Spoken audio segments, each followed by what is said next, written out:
The sun hung high in the New Zealand sky as the bus rumbled into Wanaka, a picturesque town nestled between the Southern Alps and Lake Wanaka. I eagerly awaited Tony and Kerry, two friends I met while working in Australia over 12 years ago. We instantly hit it off, forming a tight trio and doing everything together. Even as Tony and Kerry advanced their relationship, turning me into the third wheel, our bond stayed strong. I returned to New Zealand just over a year ago for work and family, staying connected through weekly Zoom calls and WhatsApp messages. Over time, I noticed our calls grew shorter, and the gaps between messages longer. That's why when they told me about their holiday plans, I practically jumped around my living room in excitement, tears welling in my eyes. The bus hissed as it lowered to the curb, doors folding open. I lifted my large handwritten sign with their enlarged passport photos, saying, "Welcome back from prison, Tony and Kerry," a playful jab at Australia's convict history. Passengers disembarked, pointing at my sign with smiles. Tony and Kerry came down the stairs, immediately cracking up at the sign. "Ooh, comin' bro," Tony said in his Kiwi accent. "What? This is how we welcome all Aussies to New Zealand. That's if you are allowed off the plane, of course," I replied, smiling.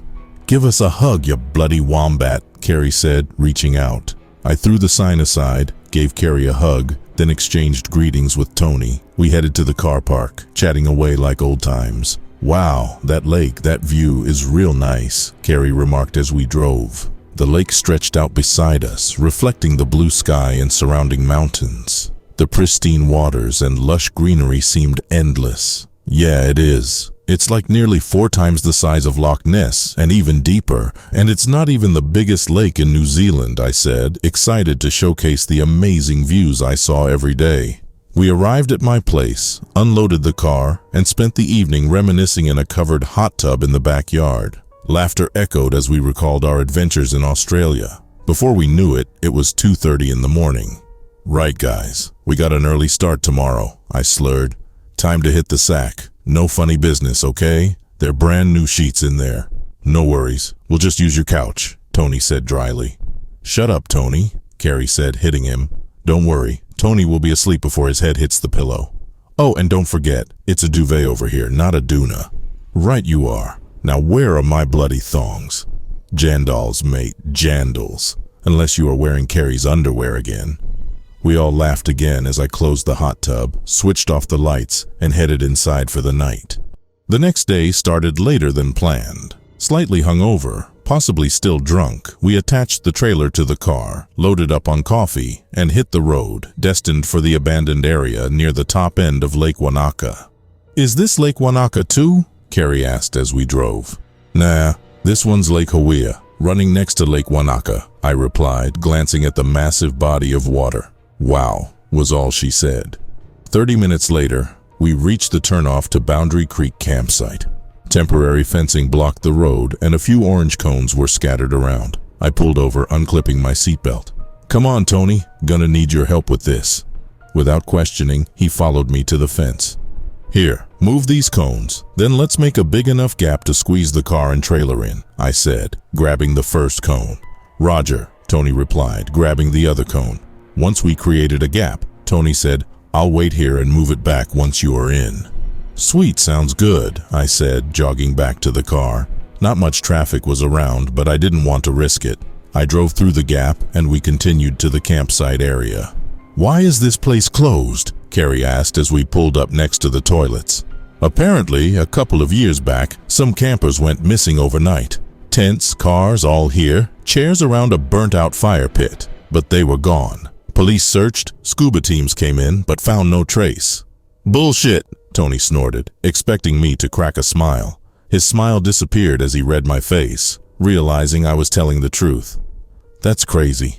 How'd they not find them?" Kerry asked. "I don't think people realize how huge that lake is. If they ended up in the water and drowned, you'd never find them unless they wash up one day." "Well, just as well we know what we are doing then," Tony said, the smile returning. "Do we, though?" I replied sarcastically, stepping out into the bright sun. After storing our supplies, we ran through a safety briefing, made sure the spray skirts fit well, and did wet exit refreshers. We launched the kayaks, checked the spray skirts, and began our journey across the water, steering toward the secluded cove known only to locals. My normal glasses were switched for prescription sunglasses to combat the intense glare. The kayaks glided effortlessly, creating a connection with the water. We paddled in unity, taking in the surroundings until, near the halfway point, my kayak suddenly dropped, and the water shifted violently beneath me. My heart raced as the kayak flipped. The abrupt immersion into the cold, clear water of the lake sent a shock through my senses. The cold water enveloped me, seizing my breath and causing an instant jolt of awareness. The unexpected flip of the kayak sent me into a whirl of splashes and disorientation, the sound muffled in my new underwater environment. In the process of flipping, I had lost grip of my paddle, and my glasses had flown from my face. Instantly, though, my experience kicked in as I cleared my head. I first reached for my grab loop just to make sure it was there and ready if I needed to do a wet exit. It was. I reached to the underside of the kayak, which was now facing the sky, and banged on it with both hands 3 times before rubbing my hands up and down the underside of the kayak. This alerts the others, if they hadn't already noticed my current predicament, so they hopefully turn and paddle quickly to me. Once they hit my kayak, I can grab theirs and use it to pull myself out of the water. This prevents me from having to exit the kayak and potentially losing all my supplies. As I continued to rub my hands up and down the kayak's keel, my mind shifted to the reason the kayak had flipped in the first place. I swear it had felt like something large had displaced the water, causing my imbalance. But this was New Zealand. The largest things we get in our lakes are trout and eels, neither large enough to rock a kayak, let alone tip one. I glanced down into the depths below. My heart rate increased, the darkness and opacity of the lake's depths creating an ominous atmosphere, sparking the imagination with thoughts of hidden creatures and submerged unknowns. The profound stillness added to the eerie ambiance, as if the lake was holding its breath, keeping its secrets shrouded in the depths. My hands continued rubbing, faster now, more desperate. I continued surveying the dark abyss when suddenly a movement 30 meters below caught my eye. A greenish shimmer-like reflection grabbed my attention, as it looked like something glided through the water, almost like a shark would. Suddenly, my kayak was rocked by a huge bang, and I realized Tony or Carrie had come to my assistance. I took one last quick glance back down to where I thought I had seen the movement only moments ago, but was again greeted by just a dark, empty abyss. I grabbed the bow of the kayak that had come to my aid and flipped myself up, my hands slipping slightly as I almost toppled back over before fully righting myself and sucking in a huge breath of air. "Are you all right?" Carrie asked, genuine concern in her voice. I sucked in a few more mouthfuls of air, wiping my face with my hand before using both hands to clear my hair from my forehead and eyes. "Yeah, thanks. I lost my glasses, but aside from that, I'm good now," I replied, heart rate slowly returning to normal. "Looks like you lost my respect too," Tony chimed in with a smirk as he paddled over with my paddle laying across his lap. "Not that you had much to begin with." "Yeah, well, I'm more devastated about the glasses. At least they were something I wanted to keep," I replied jokingly, grabbing my paddle off him as he got close. "But thanks for getting this for me." "All good. What actually happened there? You nod off or something?" he asked. "Are you sure you're all good?" Carrie chimed in. "Yeah, I'm good. I think it was just a small rogue wave caught me off guard," I lied. "Let's get moving. I need to warm up again." I started paddling, not waiting for an answer. To be honest, I just wanted to get to land as soon as possible to process everything that had just happened. While the movement in the depths below could be passed off as me just imagining things, whatever had caused the water to move so violently was harder for me to process. We continued paddling, eventually reaching the hidden cove with the private sandy beach. Beers were cracked open, tunes played, and a fire crackled as we relaxed in the seclusion of this untouched paradise. Tony and I kicked a rugby ball around for a bit, though he kept trying to handball it to me like an AFL player. "None of that here, mate. You're in rugby land now," I joked. "Right, mate, that's the one where the big blokes just run into each other, aye. Lots of skill there," he replied, always ready with a smart-arse response. "Nah, it's the one where the players actually have to catch the ball and not fumble it round the ground like a game of hockey without sticks," I shot back. We continued to joke around, kicking and passing the ball. Carrie got involved too, as we sank a few more drinks and ate our packed food we had brought with us. The day passed by, and soon it was evening. There was still plenty of light left in the day, but the sun was now over the mountains that surrounded us, casting shadows over the water. Reluctantly, we packed up and began the journey back across the lake. The summer evening was still warm, although in the middle of the lake with no direct sunlight, the cold air coming off the water sent a shiver through me. We paddled on, my sight a little blurry from the fact I had no glasses on as well as the booze in my system.